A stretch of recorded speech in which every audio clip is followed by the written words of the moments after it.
Hello everyone, I recently came across a video on Twitter that was made about a year ago of elderly people, describing what it was like to live in the USSR. I want to play this video for you, then I want to discuss it because these are perspectives that you will never hear or see in the West, particularly in America. Каково это было жить в СССР? Для простого люда неплохо. Хорошо. Родился в нем, отлично жил. То есть лучше, чем сейчас? Да, я закончил образование, бесплатное обучение.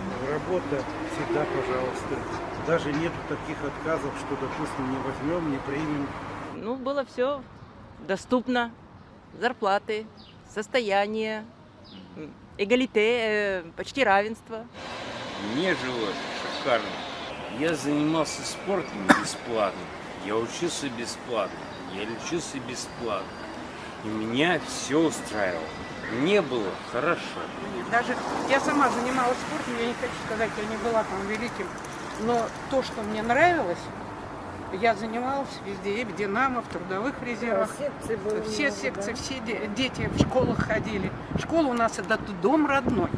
Вот сейчас я не знаю, конечно, как у всех, но мы, все наши одноклассники, мы встречаемся как одна семья. Уверенность в завтрашнем дне. Ну и главная гордость за жизнь в прекрасной стране. Фигово. Войн. Еды. А как думаете, что стало лучше после распада СССР? Ну, лучше, конечно, доступность, вояж, путешествия. Ну, вот это. Технологии убирают, потому что они растут, да, постоянно. Вот. Если не считая технологий, ну, наверное, ничего. Может быть, медицина хотя бы? Сыну 15 лет, семью, 145 тысяч долларов. Чем эта медицина может быть лучше? Может быть, там у вас ушло бы миллион. Да? Там бы его Wow, that is absolutely amazing. So those were the perspectives of elders living in the USSR when it was the USSR, with one exception that I'll get into eventually during the duration of this video.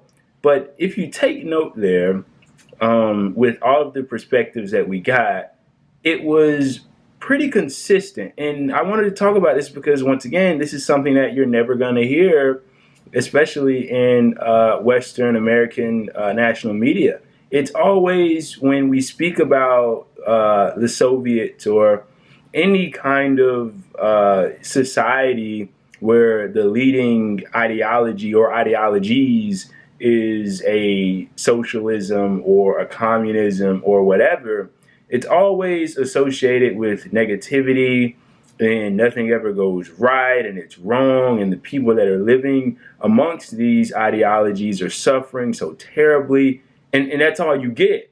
And so that's all people, Americans specifically today, largely know. But when you actually go to the people that were alive during this time and you ask them the questions, and you say, well, how were things? And they go, well, as that woman outlined, it was much more equal. Almost everyone was equal. It was, as she said, egalitaire. It was egalitarian.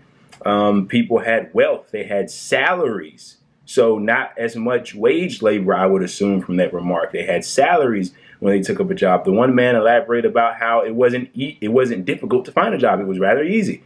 You were basically guaranteed a job. They talked about the cost. Healthcare was free. Higher education was free. Sport was free. Things are now more expensive. And overall, they were much more happier during those times. But what I would like to single in on is the remark that the guy said around the 1 minute mark. And he said this, and I thought this was beautiful. He said, "We were sure about tomorrow." Wow. The reason why I thought that is so amazing and beautiful is because, in American society today specifically, let's put these people aside for a second, how many of us are really sure about tomorrow? There's this wave of precariousness that has taken this country at the helm. and is driving this ship at this point. Nobody knows what their future holds. Nobody knows if they're going to be, how many meals they're going to eat tomorrow. Will they be able to pay the rent next month? Will the lights still be on next week? Yada, yada, yada, yada. Will they be able to pay off this debt, this insurmountable amount of debt, whether it's whatever kind? I mean, people are just so uncertain. They're so unsure. But as this man elaborated, well, we were quite certain about what the next day was going to bring back in the old days of the USSR. And this video isn't to somehow say like everybody's life was perfect and amazing during that period of time within the USSR. Definitely not. I'm, more than willing to say that there were people that lived within that would attest differently and express different sentiments. But the fact of the matter is, these are people who were actually alive and operating within the system, and this is what they have to say about it. It's really good memories, and one could even say they would like to go back. Now, I would like to pivot to the one girl, the young girl there, and what she had to say. And I thought what she had to say was quite amazing as well, almost as equally as amazing as to what the elders had to say. And the reason for that is it's pretty obvious that she is young.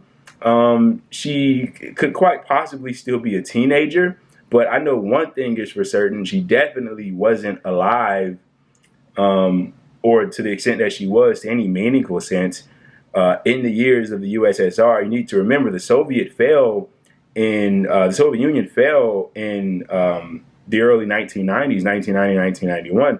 This girl doesn't look over 18 at the very least, And what does she say? She parrots typical Western propaganda. What did she say? It was bad because she says it was wars and a lack of food.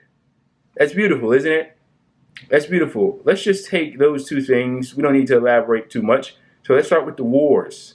So let's compare it to American society today. We actually just got news that Joe Biden authorized an invasion of Somalia. That sounds like a war to me. We just ended a 20-year bombing campaign of Afghanistan. Sounds like a war. We're still in Iraq. We are currently fueling a proxy war in Ukraine to fight against Russia indirectly.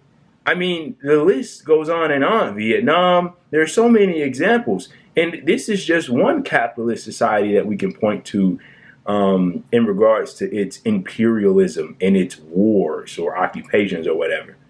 Okay, well, let's take a lack of food. I just made the video about food shortages in a capitalist society or under capitalism.